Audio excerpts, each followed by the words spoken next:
We are a few weeks into back to school season, and if your child's emotions are running high, this episode is for you. Welcome back to the Breaking Free with Lindsay podcast. My name is Lindsay, and I am really passionate about understanding kids' emotions.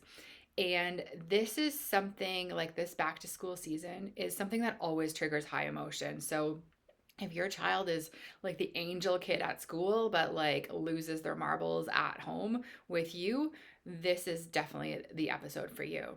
So what is happening specifically during the back to school season that triggers high emotion? So maybe let's start with figuring out or just really illustrating what emotions look like in kids, because our kids are not able to articulate their emotions in the same way we can as adults. And let's face it, as adults, we're not very good at it either.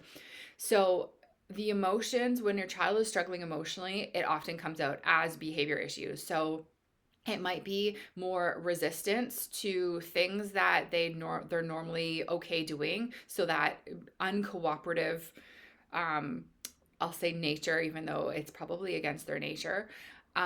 More fights with their brother or sister, more tears, more tantrums. If you have smaller kids, more just like raging outbursts, hostility, anger. If you have older kids, more name calling, more things like that. So, oftentimes, these behaviors, we sort of see them as our kids acting out or like, oh, or even just blindsiding us. We're like, why? What's gotten into you? Um, but they're really a symptom of a deeper issue, and that's just emotional overwhelm. So, emotional overwhelm happens when our child bottles up their emotions. It happens in us too. When our child bottles up their emotions, it's as if they're stuffing everything down, and it becomes like this pressure cooker that then explodes. So you might have a child that is actually more reactive on a daily basis. So my son is like this, where he just kind of gets it out, versus another child that might be good for weeks or even months and then just like is a mess, like is a raging mess for like a few weeks. And you're just like, what is going on? And it feels like you're walking on eggshells. It feels like no matter what you say, they're not receptive to anything. They want to fight with you. You might see kids at this time, if they're in an emotional overwhelmed state, like picking fights with you. Like they might ask for a donut for breakfast, knowing that you A, don't even have a donut in your house, or B, would never give that to them for breakfast on a school morning. But they might just pick these random fights with you. And those are all signals that this pressure is building up inside of them and it needs to be released. So the thing about emotions is they need to be felt. So emotions need to come out. They will always come out. So whether that is in the moment or a few weeks or even years later, like stored emotions, if you really get into like the health side of things, it comes out as pain, it comes out as illness. Like emotions are actually really, really powerful. So the more we can encourage our child to feel their emotions and express their emotions in the moment, the better. And I know this is very hard and very inconvenient as a parent. But what happens and what we tend to see in the first few weeks of school is that our child is going into a new routine with new teachers. So even if they have been at the same school, they've been to school before, they kind of know the drill, they're getting used to the nuances of their new teacher or the several different teachers that they're dealing with. They're trying to like keep track of all the rules, and if you've ever listed out all of the rules that schools make kids follow, like it is quite the laundry list. I have actually done this with my kids where they're just like, they tell me like a random thing that they're expected to do or not, or told not to do, and we write it down and we make this laundry list of rules and expectations, and it's a lot to keep track of. And it's like when they're at school, I don't know your views on education, but certainly it's obedience training. It is the classroom teachers are there to control the kids. Now, there also would tell you that they're there to teach the kids and whatever, but they have like 30 kids to keep under wraps at any given time. And they're going to do that by putting in strong control measures, very hard boundaries. So there's not a lot of wiggle room and nuances for the kids to just simply express themselves and be themselves, or take a walk or go outside when they're struggling, or do all these things. Like, they're really required, the kids are really required to contain themselves at school, to sit down, to follow the rules, to be quiet, and to be these little performing monkeys. And if you haven't heard the episode where I talked to my daughter about, being a performing monkey, it's this idea of we are trying to be perfect, especially little girls. We're trying to be perfect. We're trying to show up as everyone else expects, to do all the things. And that takes a toll on us. That requires your child suppressing who they naturally are and their emotions throughout the day. So they are, within the confines of the school day, showing up as these perfect little creatures. And you might say, like, no, my child acts out, like they do all these things, and that's great. This is not necessarily like a one size fits all, but I would say this is a lot of kids that in some respect they are trying to be the perfect child in the best way that they know how. And this requires, like I said, containing their emotions. So they're bottling up all day, and it becomes this pressure cooker. And what happens when they get home after school is they have a safe place to release that pressure cooker. And this is sort of the double-edged sword of being a really present parent and a safe parent for your child, because they feel safe enough around you to just let it all out. And this really, really sucks. This really, really sucks as a parent, especially because this is happening at the end of the day when you've likely been working all day and you're depleted and you're just trying to get through the dinner hour and all of that stuff and the after work rush. And it's not a great time for you mentally because you haven't filled your cup. If you have, it's probably been a lot earlier in the day. And if you're not in a really good headspace, then this is going to be overwhelming, and it's going to send you into your reactive mode and set off your pressure cooker because you've been doing the same thing all day, especially if you're working full time for somebody else. And so this after school period becomes this really emotional, reactive, insane time of the day at times. And it's simply because we've been these performing monkeys all day. Our kids have been performing at school and we've been performing at our jobs.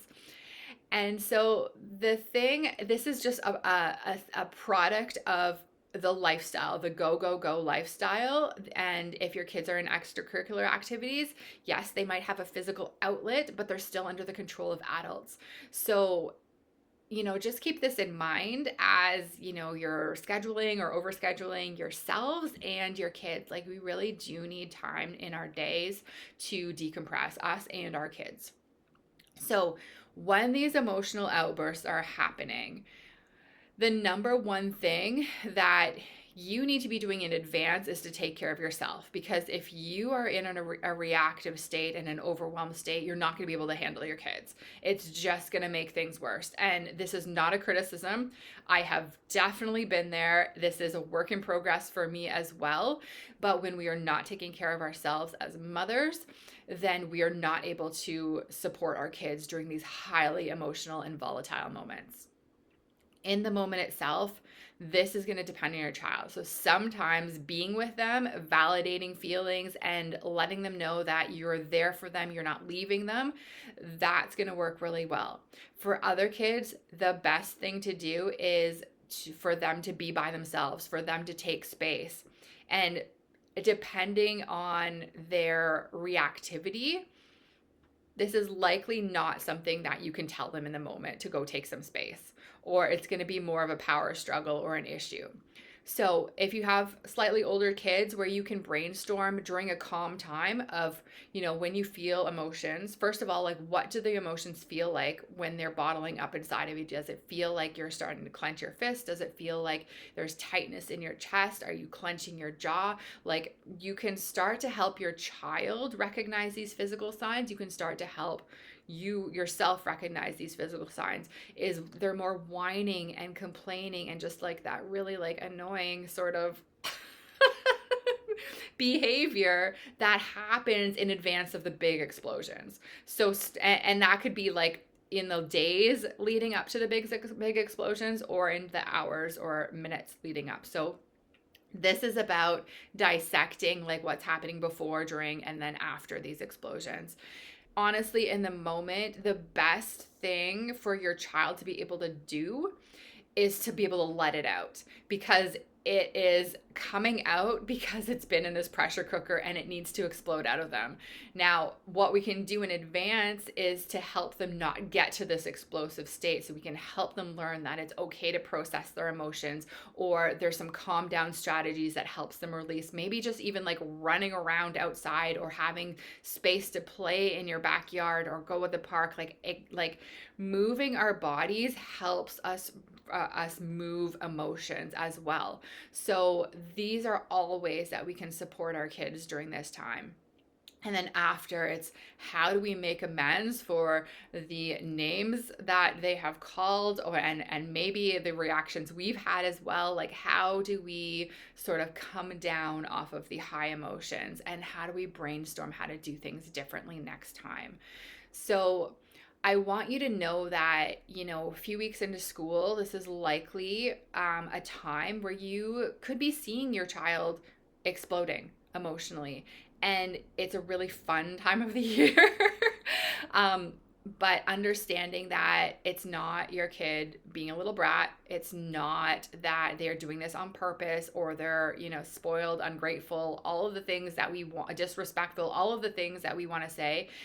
It's a product of them bottling up emotions and not letting them out. And like I said, emotions need to be felt. So the more we can allow our kids to feel their emotions on a day-to-day basis, they're not going to have a chance to bottle up to these extreme levels.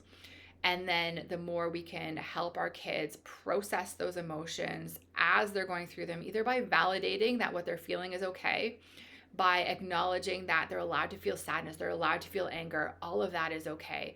And then physically, like getting outside, moving their bodies, both of those help with nervous system regulation, like being outdoors in nature and movement.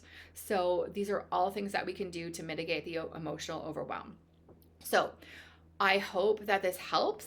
I hope that you are not going through this, but I know so many of you are, and it happens in my kids, and there's just certain times of the year where this seems more prevalent in our kids, and back to school season is one of them. If you want to understand more of the in-depths of emotions and emotional overwhelm and all of the behaviors that come out of emotions and their underlying causes, then definitely check out my book on Amazon, The Positive Parenting Framework. It is great if you have kids age 6 and under. All of the principles still apply, whether you have kids older or not, but they're definitely, all of the examples are for younger kids. So that Positive Parenting Framework, and it's available on Amazon. And until next time, I wish you well, happy parenting, and I will see you next time.